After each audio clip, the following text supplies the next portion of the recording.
여러분, 프랑스 정부가 무너졌습니다.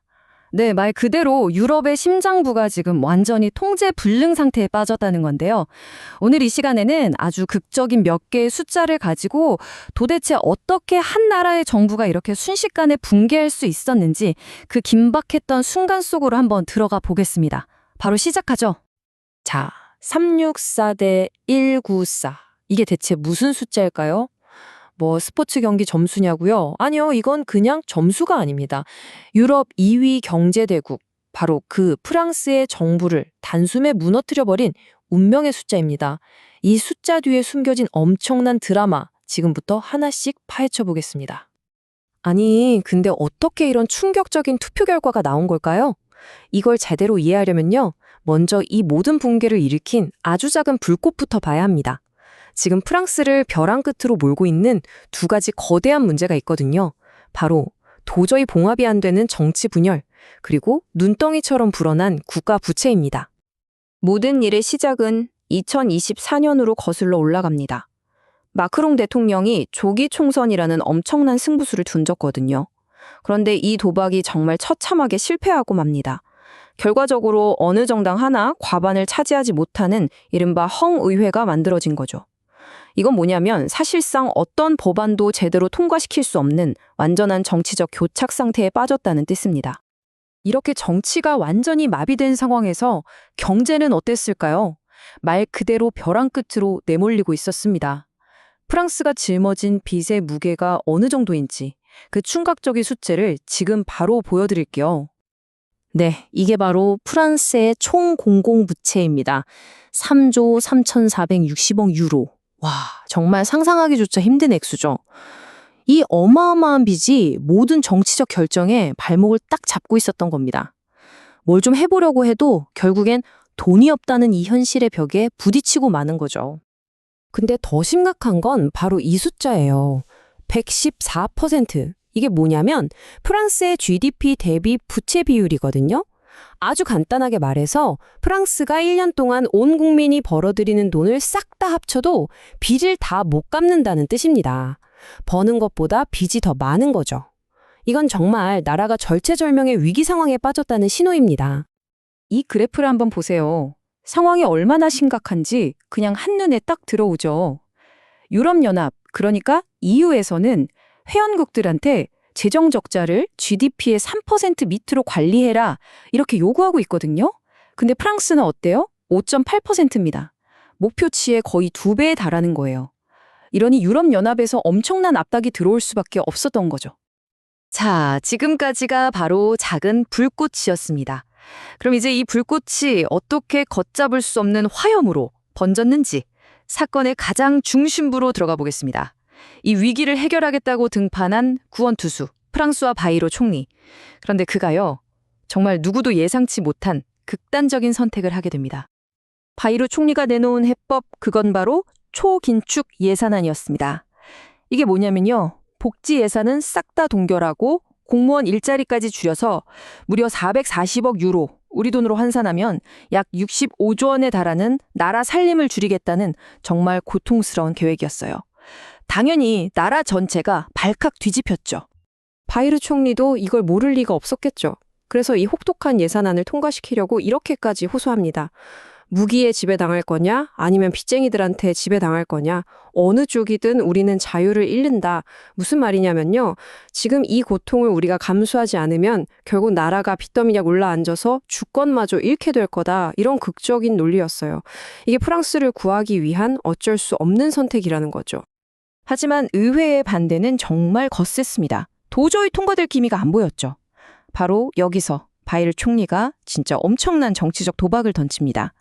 바로 자신의 총리직을 걸고 신임 투표를 요청한 거예요.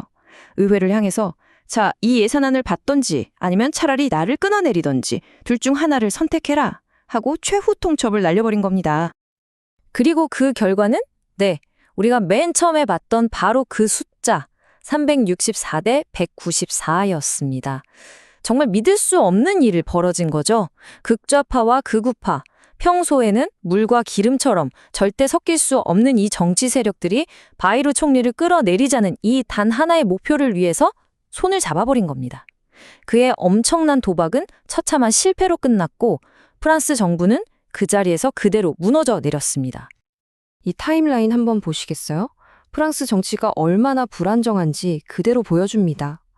바이루 총리는요, 놀랍게도 불과 14개월 만에 쫓겨난 세 번째 총리였습니다. 정부가 세워졌다가 무너지고 또 세워졌다가 무너지는 걸 반복하는 말 그대로 붕괴의 악순환에 완전히 갇혀버린 거죠. 자, 이렇게 거대한 화염이 모든 걸 휩쓸고 간 자리에는 이제 혼돈의 잿더미만 남았습니다. 정치권은 다음 총리가 누가 될 거냐를 두고 정신없이 움직이고 있고요. 거리에서는 시민들의 분노가 서서히 들끓기 시작했습니다. 결국 이 모든 공은 이제 마크롱 대통령에게로 넘어갔습니다. 정말 어떤 합의도 불가능해 보이는 이 분열된 의회를 상대로 어떻게든 합의를 만들어낼 수 있는 네 번째 총리를 찾아야만 하는 정말 절체절명의 과제를 떠안게 된 겁니다. 이 표 되게 흥미롭지 않나요? 이게 뭐냐면 정치 예측 시장인 폴리마켓에서 사람들이 예측한 차기 총리 후보들의 배당률, 그러니까 가능성입니다. 시장에서는 현재 국방부 장관인 세바스티안 르코르뉴의 가능성을 가장 높게 점치고 있네요. 이런 데이터를 보면 정치의 흐름을 또 다른 각도에서 아주 흥미롭게 들여다볼 수 있죠. 하지만 이렇게 기존 정치권이 다음 총리가 누굴까 고민하는 동안에요. 극우파의 지도자 마린 르펜은 이 혼란을 기회로 삼아서 전혀 다른 목소리를 내고 있습니다. 프랑스 같은 대국이 이런 종이 호랑이 같은 정부를 둘 수는 없다면서요. 그러니까 총리 한 명 바꿀 게 아니라 아예 이 의회를 해산하고 다시 선거를 치르자고 주장하는 겁니다. 이 정치적 위기는 이제 그대로 사회적 불안으로 번지고 있습니다. 보세요. 10,000명이 넘는 시민들이 거리로 쏟아져 나와서 바이루 총리의 퇴진을 축하하는 파티를 열고 바이바이 바이루를 외쳤다고 해요. 심지어 일부 활동가들은 주요 시설을 마비시키는 모든 것을 막아라 라는 이름의 대규모 시위까지 예고한 상태입니다. 상황이 심각해지자 정부는 무려 8만 명의 경찰을 배치하면서 바짝 긴장하고 있죠. 자, 그러면요. 프랑스에서 벌어지는 이 정치적 마비 사태가 왜 우리한테까지 중요할까요? 그냥 남의 나라 얘기 아닌가 할 수도 있지만 절대 그렇지 않습니다. 이건 단순히 한 나라의 문제를 넘어서 전 세계에 영향을 미치기 때문이에요. 프랑스의 위기가 왜 그렇게 세계적인 파장을 일으키냐? 이유는 아주 명확합니다. 프랑스는요, 유로존에서 두 번째로 큰 경제 대국이에요. 핵무기를 가진 나라고요. 유엔 안보리 상임 이사국이기도 합니다. 한마디로 세계의 핵심 플레이어 중 하나죠. 이런 나라가 정치적으로 마비되면 어떻게 될까요? 당연히 유럽 전체가 흔들리고 이걸 기회로 삼는 러시아 같은 세력에 대한 대응력은 약해지겠죠.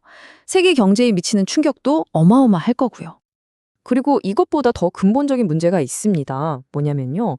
현재 프랑스의 정치 시스템, 그러니까 제5공화국은요. 1958년에 샤를 드골이 바로 지금과 같은 정치적 교착 상태, 이런 붕괴를 막으려고 아주 특별하게 설계한 시스템이거든요. 그런데 바로 그 시스템이 지금 제대로 작동하지 않고 있다는 신호가 계속해서 나오고 있는 겁니다.